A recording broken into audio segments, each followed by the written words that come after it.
Good morning, everyone. Today is the 30th of October. This is Brad Matheny. Today is Wednesday. We are looking at come over here.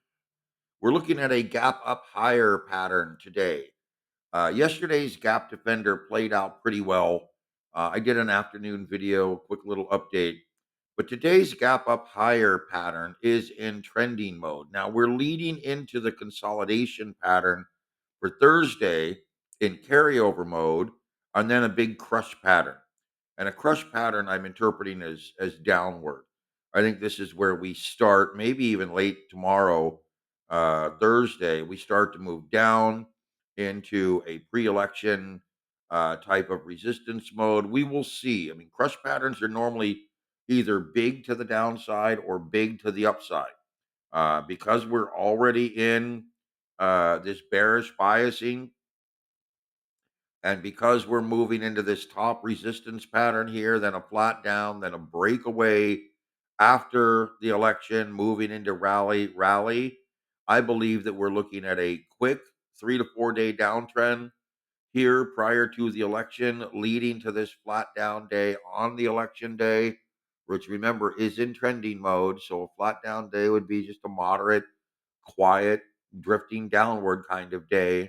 Then I think we move into a breakaway mode, which I think is really the setup to this rally. So I think we break away from this flat down, probably to the upside, and then move into rally.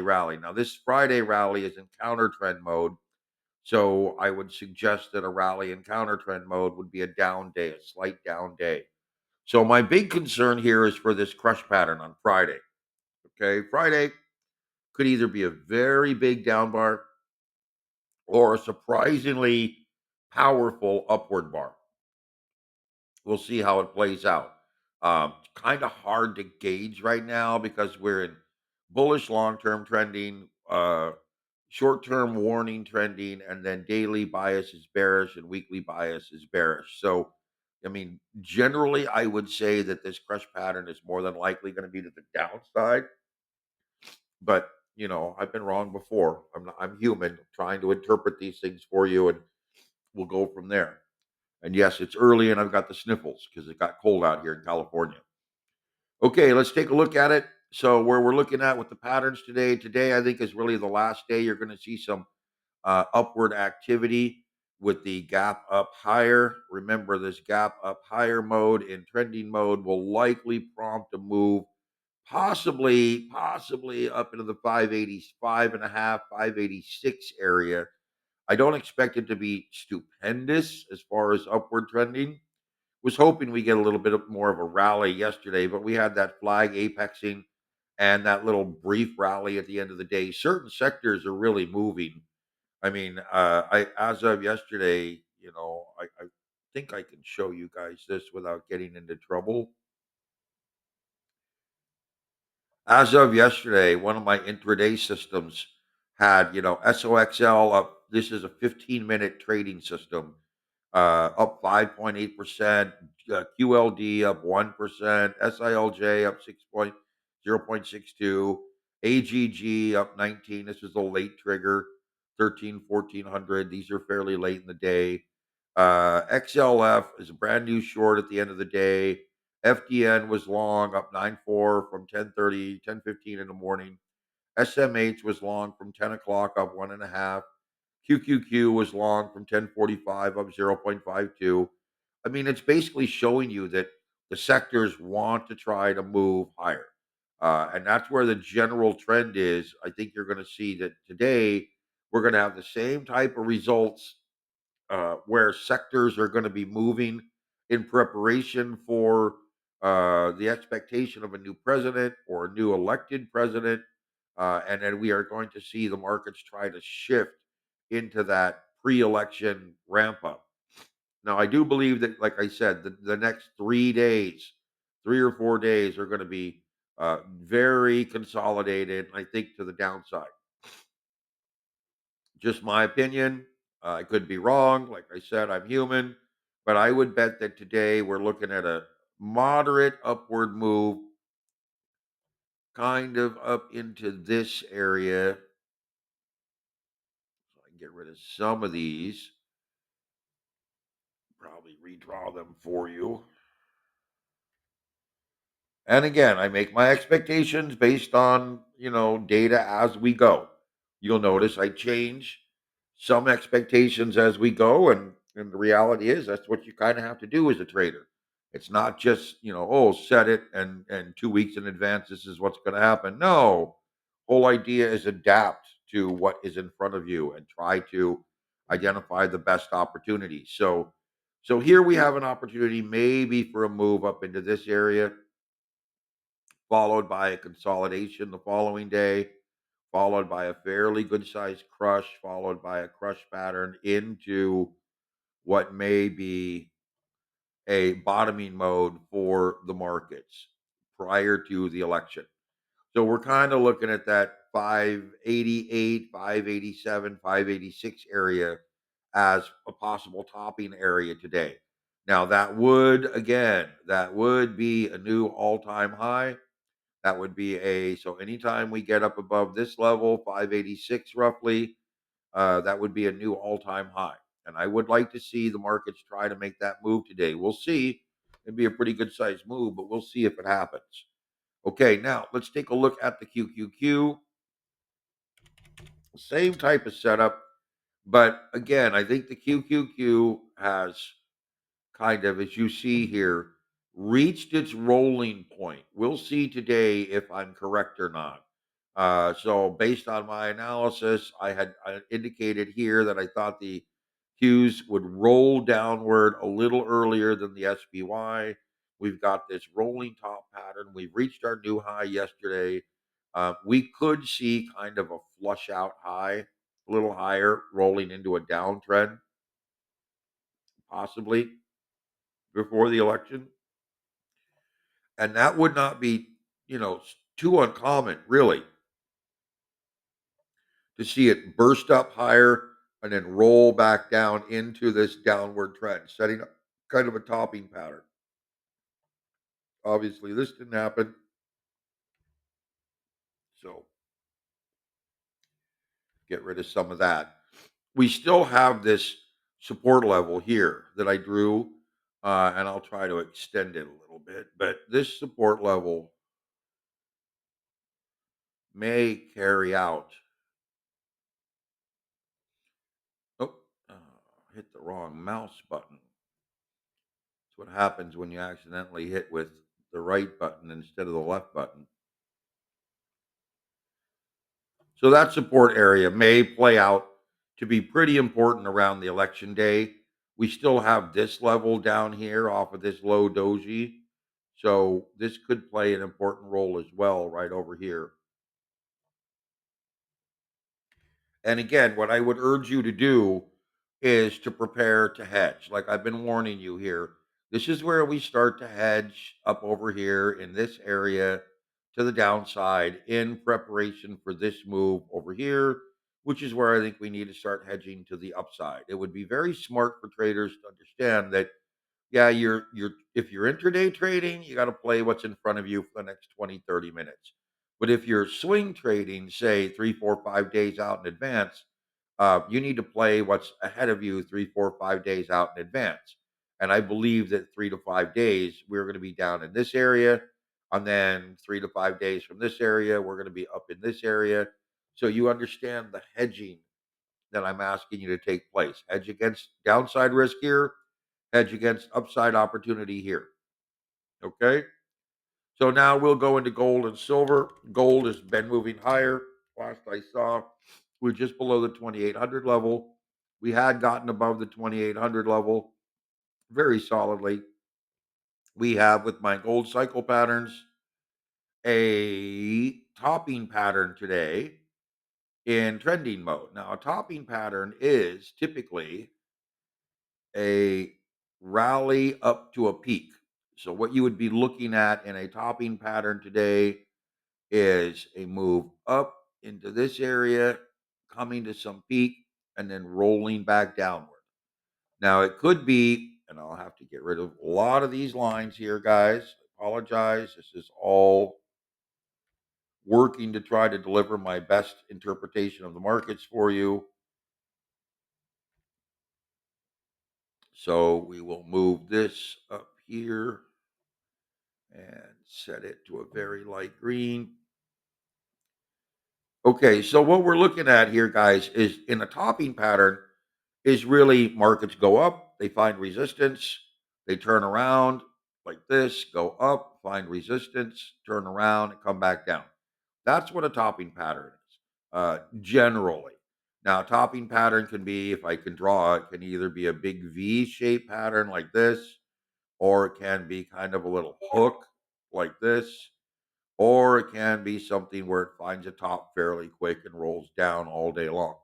So you can get various types of tops, but we're looking at coming up, finding resistance and rolling, coming up, finding resistance and rolling, coming up, finding resistance and rolling. How it shapes, I'm going to guess is kind of a V today, or maybe this late hook. That would be maybe this coming up to a late hook like this.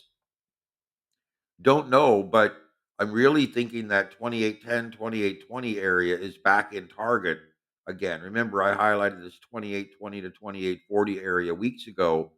And so I really think we're going to be getting into this rolling topping pattern, leading to again a bit of a downward cycle phase. Now, this downward cycle phase in metals, if I'm right, and we'll see. I mean, like I keep saying, I'm human, I could be wrong, but if I'm right, we're going to get into a downward cycle phase in metals, possibly in Bitcoin, possibly in the major indexes. And what that could be is kind of a low liquidity, kind of a panic mode. And I don't want to say a flash crash, but because of low liquidity, we could see flash crash types of events throughout the next 4 or 5 trading days. But understand that a low liquidity market in a contractionary mode could prompt, some real downside risk. And that's really what comes down to is low liquidity selling has got to be offset by buying. And if there's low liquidity in the markets, there's not going to be a lot of buyers out there, especially right before an election. So any selling pressure until price, and I will correct myself, until price reaches an extreme oversold zone,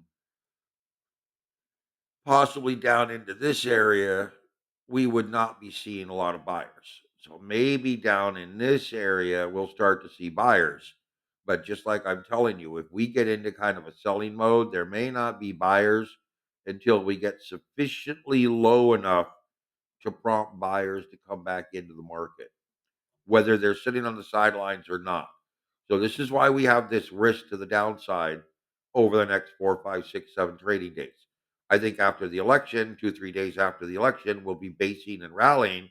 But really, this low liquidity mode, potential fear rally or sell off could drive a pretty broad market collapse. But again, happy to see the rally in metals right now, just like I predicted. Okay, silver, paying attention to silver. Silver's rolled over kind of hard. Uh, you know, I am going to argue,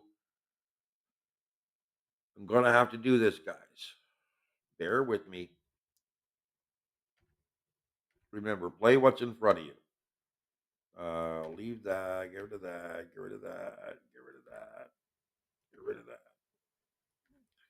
So, what I see here, I mean, I really just off the top of my head is I see a peak, I see broad downward pullback, and I see flagging. I really do see broad flagging, more so than I see with the gold market, the gold chart. We've already moved down into this consolidation range. I highlighted that. It looks like probably on the 24th, or yeah, probably on Wednesday last week. But now we're into this consolidation range here, right? We'll wait to see how this plays out, but understand that that's the phase three. That's this pink pattern flagging out here, breaking down to consolidation. But now we're in, I'm trying to get that pinkish, probably this one, I guess, a little darker. There we go. Now we're in this green flagging formation. So I mean, look, silver is setting up a beautiful excess phase peak pattern here to either rally upward and carry on that upward trend, or to break downward and try to establish that consolidation pattern.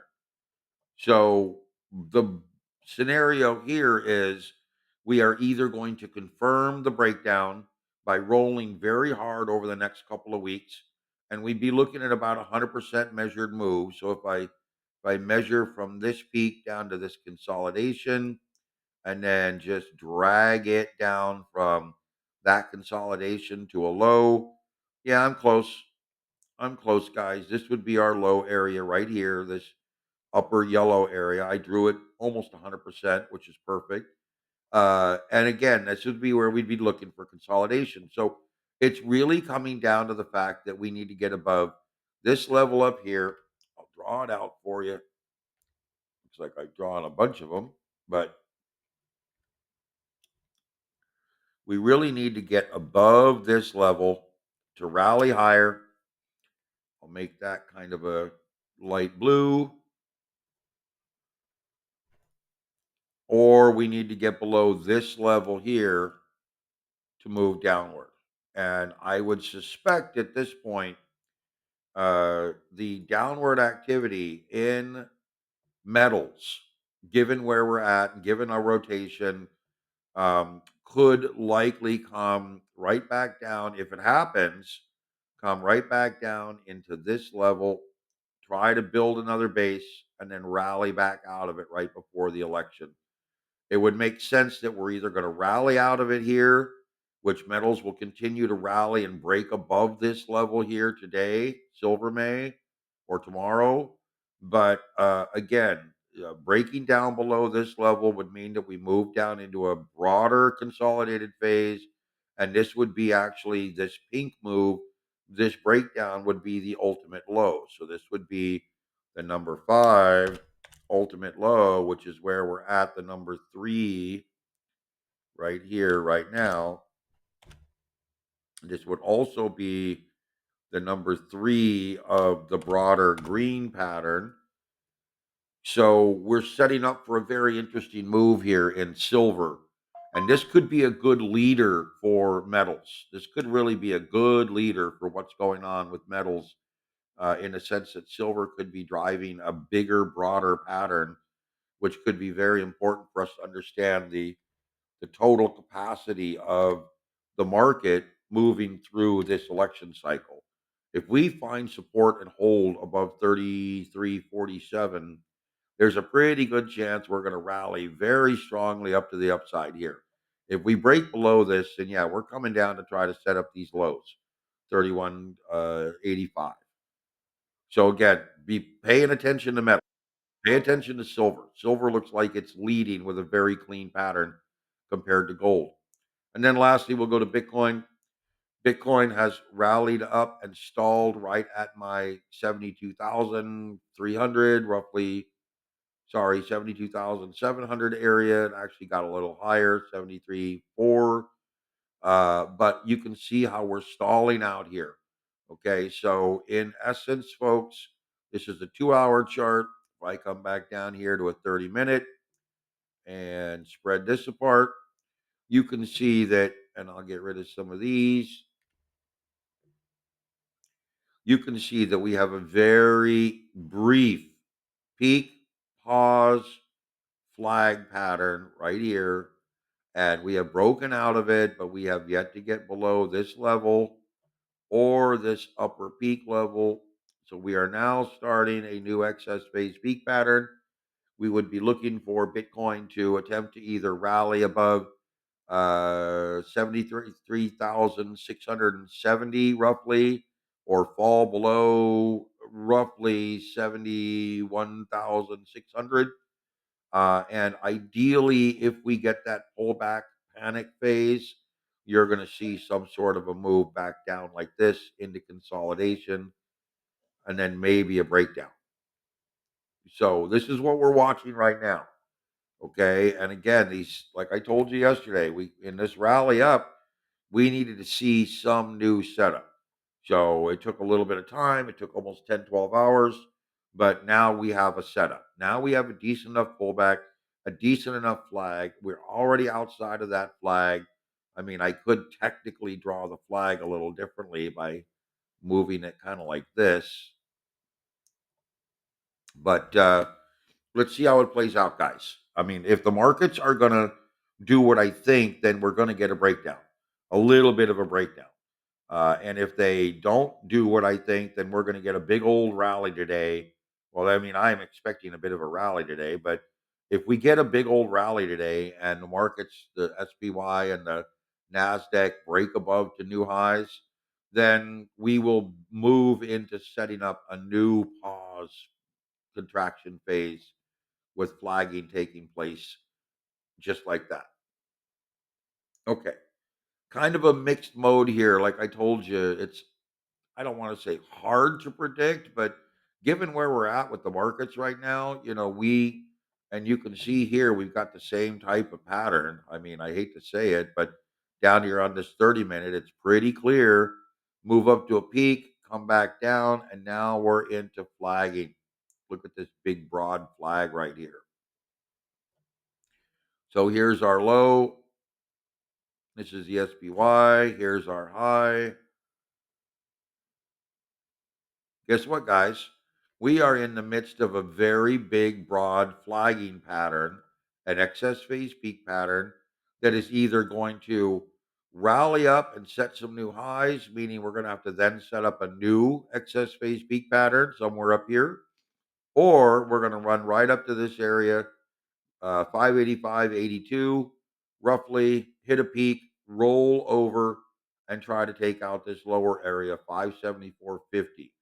So again, if we do, we could come right down into this area, try to build some support through the election, and then rally back out, and that would look, kind of like what I've drawn on the other charts. That would be essentially a rally up here, a topping pattern, rolling down, rolling down, building support, flagging out, and then maybe rolling to the upside after the election. So you see how these things all work out, and you see how I try to, gauge what's in front of me, looking for these patterns, looking for these setups, looking at these cycle patterns. Am I perfect 100% of the time? Am I 100% accurate? No. Wish I was. If I was 100% accurate, probably be sitting on my friend calls it my secret island lair. Like in the James Bond movies, I'd be like, ha, ha, ha, ha, ha, hiding out in my little island somewhere and pretending to be, the the the genius that I know I'm probably not. But the reality is, I try my best to give you the best advice I can to keep you guys aware of what's going on. So we'll play out today, see how it moves. We're looking at a bit of a rally today. Then I think we roll over into consolidation because of that crush pattern. Really, right here should be back here.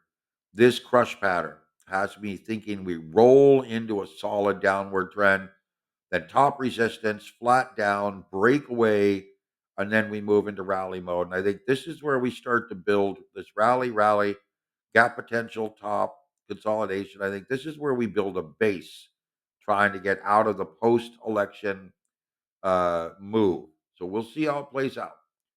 Okay, guys, get some today.